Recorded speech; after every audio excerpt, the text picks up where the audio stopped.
الحمد لله نحمده ونستعينه ونستغفره ونؤمن به ونتوكل عليه ونعوذ بالله من شرور أنفسنا ومن سيئات أعمالنا من يهده الله فلا مضل له ومن يضلله فلا هادي له ونشهد أن لا إله إلا الله وحده لا شريك له ونشهد أن سيدنا ومولانا محمدا عبده ورسوله أما بعد فأعوذ بالله من الشيطان الرجيم بسم الله الرحمن الرحيم قل إن كنتم تحبون الله فاتبعوني يحببكم الله ويغفر لكم ذنوبكم والله غفور رحيم صدق الله العظيم. اللہ جل جلالہ دمیت سٹول ایمان سلامت کی اللہ پاک دس ذات تا چه اغا ہمیشہ بو قیم وی مخکن ہم دے اللہ جل جلالہ ذات موجود وا اوس دے اللہ جل جلالہ ذات موجود دا بعد کی بہت دے اللہ جل جلالہ ذات موجود وی کلچ اللہ جل جلالہ دغه سلسله د انسانونو جری کولا دین مخ کې سو کولا مخ کې الله جل جلاله په دنیا ته یعنی زمکه ته او د هرنګ اسمانونو ته وجود ور کړ هغه نه پس ته د وسمره انسانون چې هغه تا قیامت دی دنیا ترسي هغه الله جل جلاله په دی روح په صورت کې پیدا کړ بیا الله پاک زون ته مخ ته ودرول او انت دغه روحونه نه وداو مستلا بیا ټولې روحونه دی الله جل جلاله سره دغه خبره اومنلا چې ته دې مشربي مجبود تو بندگی کوو چې کله بیا الله پاک دغه روحونه ولا سلسله هغه دنیا طرف ته جری کړلا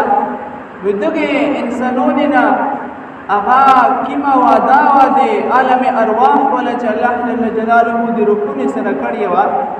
نو الله پاک دې پورا دغه انسانونه ته هر قوم ته خپل نبی پر لجال هغه وعده به ورنو دوله د هغه وعده په زمن کې وو الله پاک هر نبی ته خپل یو شریعت یو قانون ورکوال چې د تو چې کوم په دنیا کې آباد ده به طور امتحان زندگی تیروي دې پورا د تو شریعت دا قانون دا چې دې موافق د جمدون تیروي به دا کامیاب دي خو کچیرته دې موافق زندگی نه تیروي بیا دا خلق ناکام دي هغه دې پورا الله پاک دې دنیا د ختمېدل نه بعد د جنت او د جهنم په دنیا باندې هیوا زندگی پیدا کړی چې په دنیا کې څوک شو اختیر کې هغه بیا الله پاک جنت ته داخلوي او که بعد وخت څوک تیر کې هغه بیا الله پاک جهنم ته داخلوي چې کله الله جل جلاله په دنیا کې د انسانونو د پورا انبیاء کرام سلسله جاری کړه دې پورا چې هغه د الست ولا ودا ویریو دي کې د عالم ارواح ولا ودا چې د الله پاک سره روحونه کړي وا هغه ویریو دي کې بیا نبی علیہ الصلوۃ والسلام د میجا امت اخری پیغمبر جناب رسول الله صلی الله علیه وسلم چې دنیا ته روغال لکه څنګه نور انبیاء کرامو ته الله پاک شریعت یو قانون یو رسالت یو دین ورکړه و د هرنګ میرا پیغمبر ته هغه قانون هغه شریعت هغه دین اسلام ملاو شاله بیا الله جل جلاله د نبی علیہ الصلوۃ والسلام د پورا د هغه حقایق د پورا د سچایي د پورا یو کتاب اسمنی ارنزل کاړه چې هغه په دې باندې گواهو پاګه کې بو د کفارو په خلاف باندې به تور دلیل خبر الله پاک نبی ته ورکولا معجزات په ورکول چې هغه کفارو ته نبی علیہ الصلوۃ والسلام ویل چې زاد الله پاک طرف نه رسول ارغلای بدغه سلسله داسې جریوا نو چې کله امت ته الله پاک وداوي سره وکړه چې تاسو په دنیا کې وخت راوي اوس په دنیا کې به انسان سرنګ وخت راوي انسان ته مصبات لاګي چې زه په صحیح باندې راول مې په غلطه باندې راول هغه د پور الله پاک سلسله د انبیاء کرامو جری کړی و چې الله پاک په د نبی په زبان باندې خپل امتی ته رهنمایي کوله چې په دکیم طرف چې پیغمبر روان دا تاسو ته دعوت درکوي په هغه طرف باندې تاسو وسره روان شو او کیم طرف نه چې پیغمبر زون منی کوي او تاسو منی کوي تاسو هغه د هغه نه زونون معنی کوي د هغه طرف نه ودرې شوي کني بیا ناکام یو دیو جنا د هر قوم د پورا د خپل پیغمبر ارشادات د خپل پیغمبر زندگی هغه ډیره انتهایی ضروری ده خاص کر د مسلمان د پورا چې د خپل پیغمبر زندگی چاته نه معلوم هغه ته وسه پاته لاګي په دنیا کې چې آیا زواګي د پیغمبر بلیان باندې راول نه کنه راول دیو جنا د پیغمبر اتباع هغه ډیره انتهایی ضروری ده چې هغه باندې کې الله جل جلاله په الله او قران مجید کې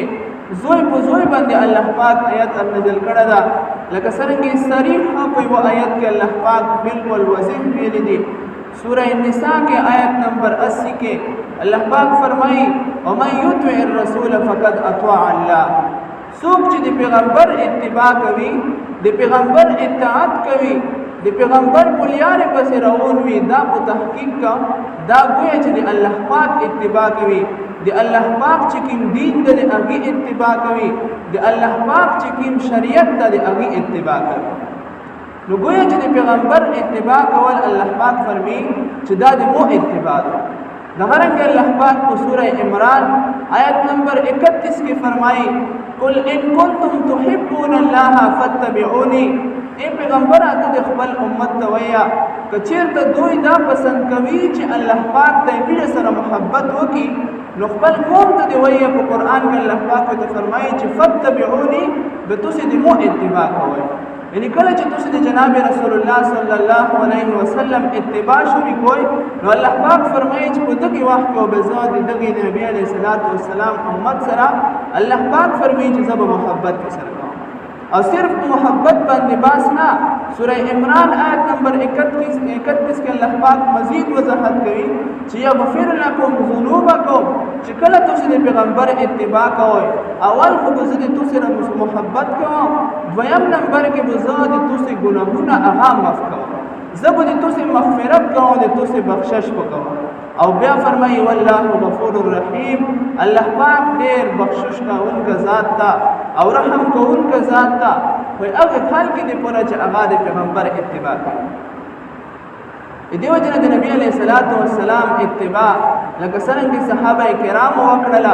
الله پاک ټول دنیا د پر سر کړو وګرځول د ټول دنیا کې تو ګناه اوراق د هغه صفحات چې سړای ولټوي صحابه کرام ته الله پاک کې لوی عظیم نوما په قران کې ویل کړه چې د دنیا اخري ګور رسي قیامت رسي څومره خلق ارسي دغه په زبان باندې چې کله د صحابي نوما وکړي رضی الله عنهم ورضوا عنه لفظ خامخا ویل یعنی رضی الله عنه مطلب داوی چې الله پاک دغه خلق نه راضي وو په دنیا کې الله پاک د جنت خوشخبری ورکړي په دنیا کې چې دوی کیمه ژوندۍ تیر کړه الله پاک د هغه باره کې خوشخبری ورکړي چې تاسو چې کیمه ژوندۍ تیر وای دا واقع د نبی اتباع او د پیغمبر اطاعت لکه څنګه د عمر رضی الله مبارک ارسی چې وارث طواف کول په مکه کې ګول په مکه او تور کوټه باندې تویدال الته چې څوک حج ته لوړوي هغه ته پاته دو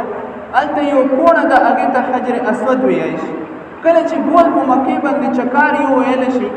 7 چکر دا یو طواف وي کله چې حجي حج کوي یا عمره ته څوک لوړ شي نو الته هغه طواف کوي به طواف په صورت کې د حجر اسود ته کله ګول چکار وروي الراسي هغه ته سلام کوي کچرته سلام مکانوي رش انتهایی ډیر زیات وي یعنی مو بیا سلام کوي چې رشوي مکرش نه ونه بیا هغه نه خلق چاپي او کلی هغه جنتی کوونه ده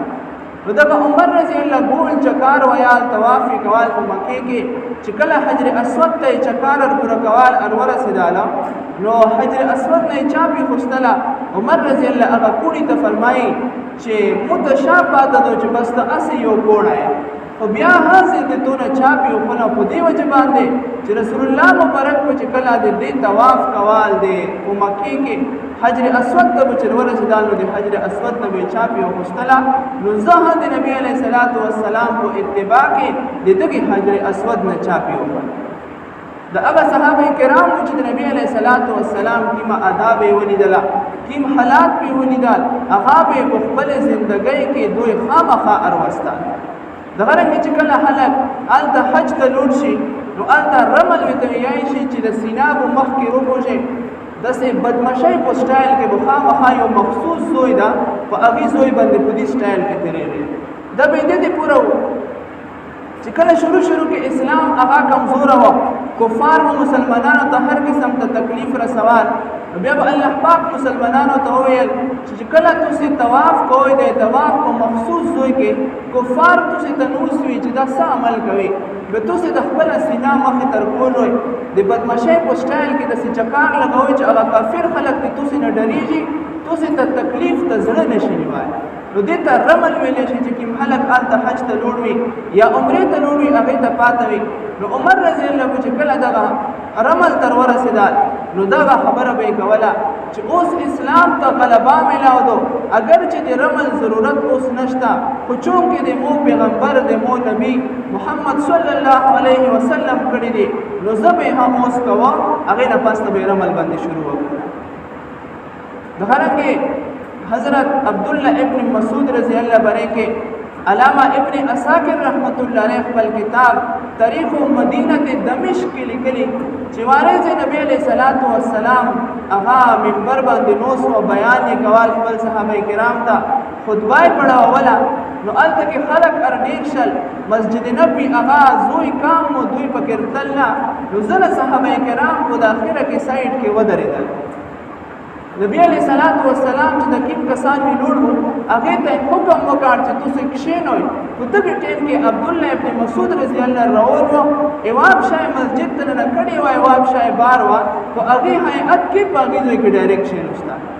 نبی علیہ الصلوۃ والسلام مر باندې نذیر شاله ته فرمایي اے عبدالله ابن مسعود تو ته مې نو ویلې چې کښینا ته روشه مخکې کښینا بلکې هغه کسان چې هغه په سایډ کې وینور دي ورستي وینور دي هغې ته زوی نه و هغې ته مې وویل چې تاسې کښینئ مجمع برابره کړئ ته ویلې کښېنوستلې عبدالله ابن مسعود رضی الله جواب ورکوي چې یا رسول الله تو چې کله حکم وکړ چې کښېنوئ نو مخصوص کس ته خو تو نه وویل چې ای صحابي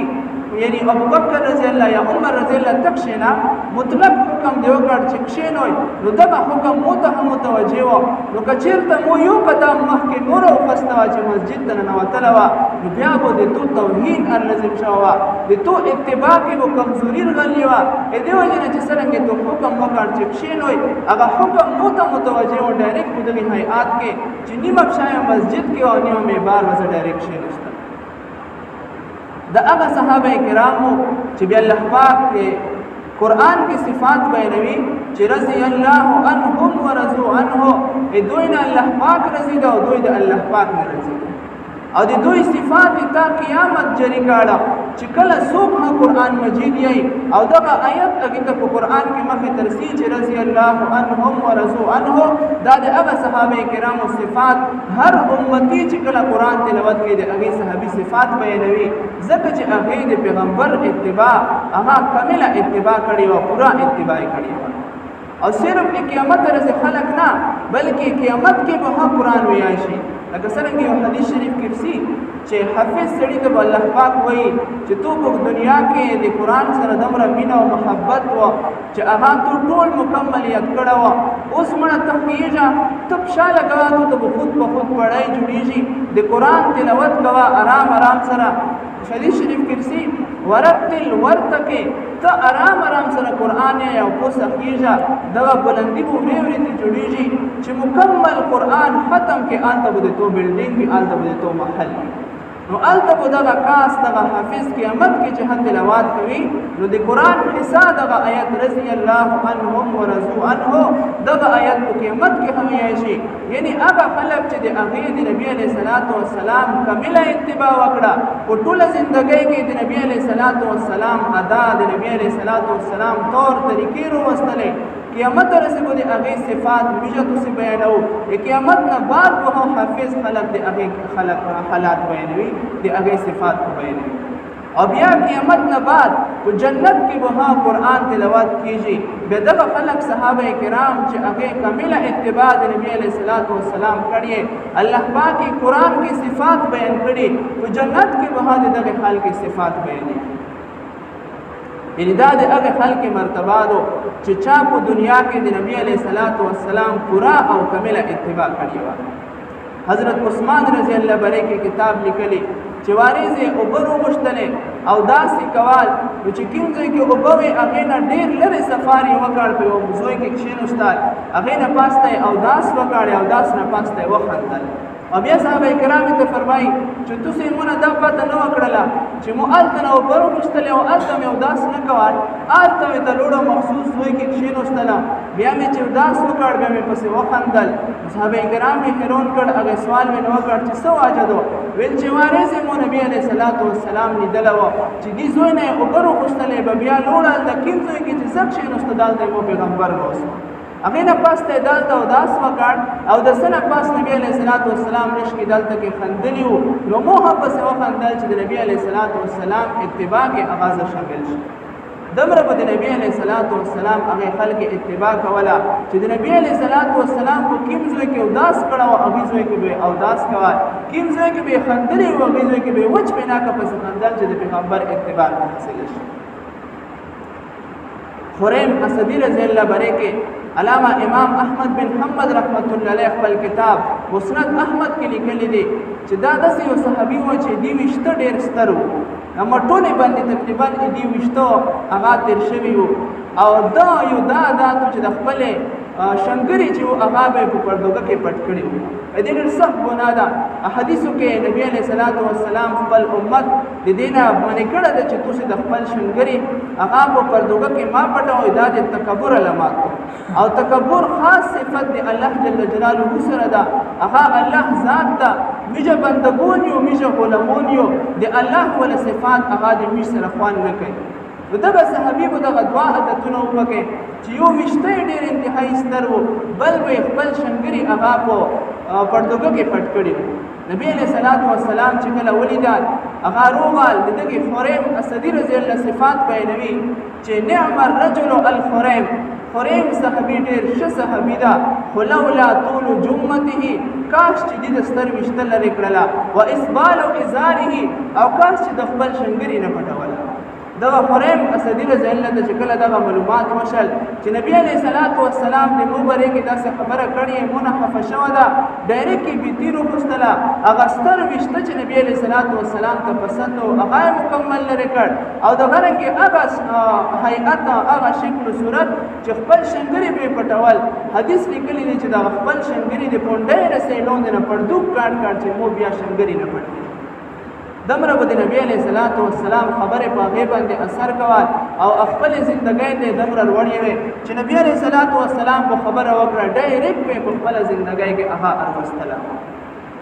نو اصل اتباع یې دې ته شي چې نبی علیه الصلاۃ والسلام کوم شریعت مشتو سے تر کړه ده، هغه د قرآن په شکل کې د الله پاک تحفه ده، هغه د احادیثو په شکل کې مشتو سے ترغلي دي چې هغه مختلفې ځایونو کې مختلفې صورتونو کې د کتابونو په شکل کې موجود دي، یا یې مشته علمون په منبرونو باندې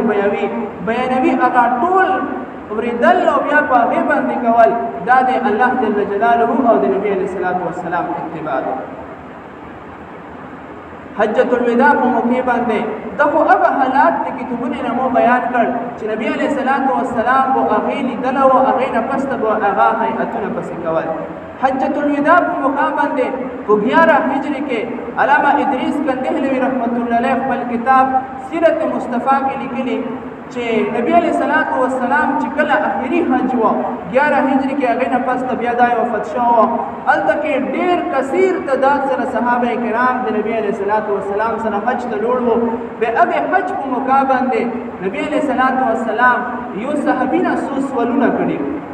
هغه صحابه کرامو ټولې صحابه کرامو ته د هغې جوابونه معلوم وو، خو بیا یې خپل پیغمبر ته د هغې سوالونو جوابونه نه ورکول.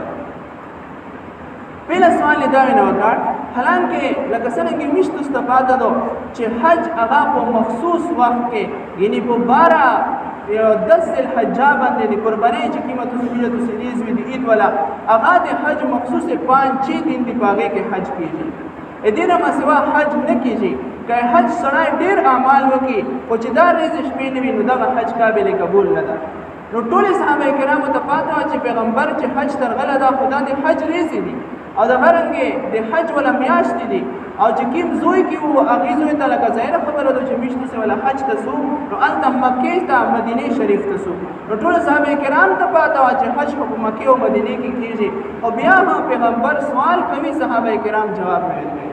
پیغمبر اوله سوال کوي د حجۃ الوداع په موقع باندې په حج کې ټول شریک وو نبی علیہ الصلوۃ والسلام فرمایي ایو یوم هذا صحابه کرام ته فرمایي چې نن کی مریض ټول صحابه کرام ته پاتہ و چې اغا 9 ذوالحجه یعنی یوم عرفه د ابن وارث مخکې ټول ته پاتہ و چې من حج ترغلی خو د غاریز دي خو بیا صحابه کرام فرمایي الله اعلم ورسوله یعنی الله پاک ته او د پیغمبر ته شابه جواب یې ورکول چې من 9 ذوالحجه بیا نبی علیہ الصلوۃ والسلام په خپل لوس سره اشاره وکړه مکه کلی ته چې ایو بلد هاذا دا کیم کله دا مکه ته پولیس باندې اشاره کړی و بیا صحابه کرام جواب نه ورکړي چې دا مکه دا بیا یې چې الله اعلم ورسوله دا الله پاک ته او د پیغمبر د شفاعت نبی علیہ الصلوۃ والسلام دریام سوال کوي ایو شهر هاذا دا کیمه میاشتو ټول صحابه کرام ته پاتہ چې حج ترغلی او ذوالحجه میاشتو خو بیا هم صحابه کرام چې الله اعلم ورسوله علامہ قاری طیب سے خپل کتاب خطبات حکیم الاسلام کې لیکلي چې بعد کې د صحابه کرامو نه یو شاګرد یعنی تابعین چې کله نبی علیہ الصلوۃ والسلام دنیا نه لوړل بعد کې سلسله نشکر و چلیدله نو یو صحابي نه خپل شاګرد سوال وکړ چې تاسو ته معلومه وا چې حج ته لوړ وای په حدیث کې رسي چې نبی علیہ الصلوۃ والسلام مکه ته اشاره کړی و تاسو بیا پیغمبر ته جواب ویل نه ورکول چې الله پاک او د رسول خبر ده هغه صحابي ته فرمایي چې میږه زکه جواب نه ورکړ چې میږه ته پاتہ و چې پیله سوال جواب داو چې نن 9 ذوالحجه دو خو میږه ته و چې الله پاک او د رسول شپېږي که شاید چې نبی علیہ الصلوۃ والسلام داسې ویلی و چې نن 9 ذوالحجه نه دو بلکې 10 یا 11 دو نو میږ په ویله چې میږه ذهنونه غلط دي نبی علیہ الصلوۃ والسلام حقیقت او ټیک دی دا اتباع او کامل اتباع چې خپل زړونه د نبی علیہ الصلوۃ والسلام ته مکمل وقف کړي او بیا د فرمای چې نبی علیہ الصلوۃ والسلام مکه ته اشاره وکړه چې دا مکه دو دا کیم کله دا مشته پاتہ چې هغه مکه دو خو هیڅ جواب نه ورکړ چې که شاید نبی علیہ الصلوۃ والسلام وایي چې دا مکه نه دو بلکې دا شام دا یا مدینه دو نو موږ ویل چې موږ سترګې چې څنګه دي دا درویغ ویني نبی علیہ الصلوۃ والسلام حق او سچ دا مکه نه او بیا د دریم سوال جواب کې نبی علیہ الصلوۃ والسلام چې د میاشتې پاتہ وکړه مشته پاتہ چې دا ذوالحجه دو خو جواب وزګه نه ورکول چې نبی علیہ الصلوۃ والسلام وایي چې دا ذوالحجه میاشت نه دو بلکې اسلامي محرم یا سفر میاشت دو نو موږ په ویل چې موږ ذهنونه حساب غلط کړه نبی علیہ الصلوۃ والسلام چې کیمه هغه حق او سچ دغه ته بیا اتباع وی شي دغه ته کامل اطاعت وی شي چې نبی علیہ الصلوۃ والسلام صحابه کرامو دمره کامل اطاعت کړه چې هغه چې د مخکې وضاحت وکړ چې نن ها څوک ته صحابینو ما وخلي رضی الله لفظ چې الله پاک کیم ټایټل دوی ته ورکړو چې په دنیا کې صحابه کرامو نه الله پاک رضی دا د جنت خوشخبری ورکړي وي هغه په دې وجه باندې چې دوی مکمل زړه نبی علیہ الصلوۃ والسلام ته حواله کړي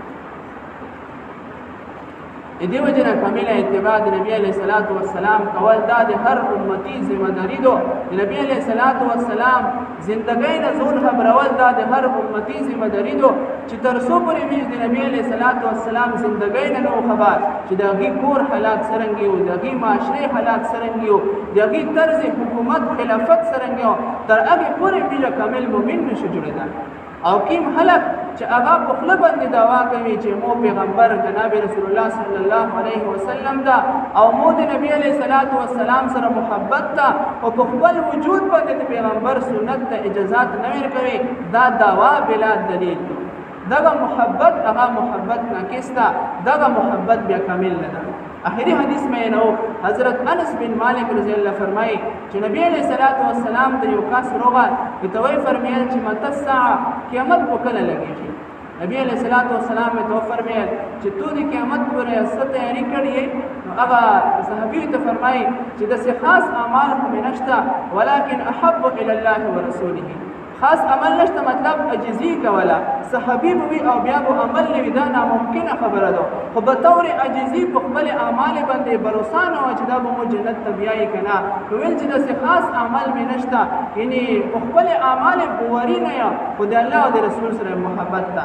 انس بن مالک رضی الله فرمایي چې مو ته قتل نبی علیہ الصلوۃ والسلام ته فرمایل چې المرء مع من احب څوک چې د چا سره محبت کوي قیامت پرېز بده ابي ټولي سره غاچا کیږي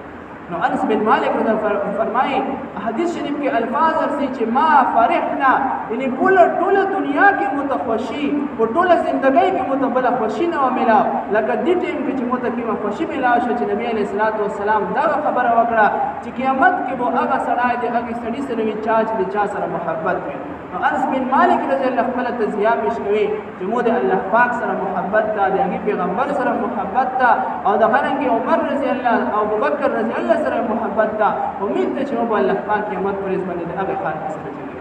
دې وجه څوک چې د چا سره محبت کوي هغه په قیامت پرې باندې د هغه انعکاس سره چګېږي په ټولي کې نو د الله جل جلاله چې مشتکي حکم کړی دا چې اطیعوا الله او اطیعوا الرسول چې تاسو کله د الله پاک اتباع کوئ نو مخکې الله پاک ته چې په اتباع کې راسوي تاسو به د پیغمبر اتباع کوئ الله جل جلاله د وکي جميع ټول د نبی علیہ الصلوۃ والسلام حقيقي اتباع الرسول کې واخر دعوانا الحمد لله رب العالمين ربنا ظلمنا انفسنا وان لم تغفر لنا وترحمنا لنكونن من الخاسرين وهو الذي ينزل الغيث من بعد ما قنطوا وينشر الرحمة وهو الولي الحميد ربنا لا تزغ قلوبنا بعد إذ هديتنا وهب لنا من لدنك رحمة إنك أنت الوهاب وصلى الله